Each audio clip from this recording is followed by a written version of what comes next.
Magandang balita ito. RH15, Giselle Ricaport, meron daw dagdag bawas sa presyo ng produktong petrolyo. Ano kaya yung dadagdagan? Alin kaya yung babawasan? Ayun. 15, Giselle Ricaport. Coming, Giselle!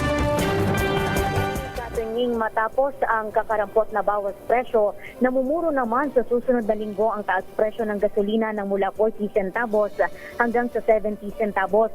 Ayon kay Assistant Director Rodela Romero ng Saudi Oil Industry Management Bureau, kung may increase ay may namumuro naman na malaki ang rollback sa diesel na maaaring maglaro ng mula 1 peso and 3 centavos hanggang 1 peso and 60 centavos.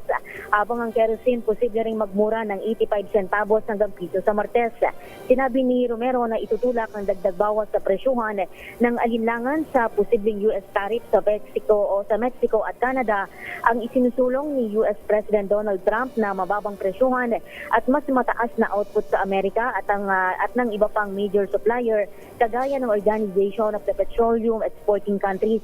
Nagkatagda namang magpulong ang OPEC Plus Joint Ministerial Monitoring Committee na nagbabantay sa crude production upang silipin ang oil market situation.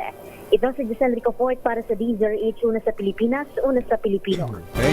Thank you, Giselle!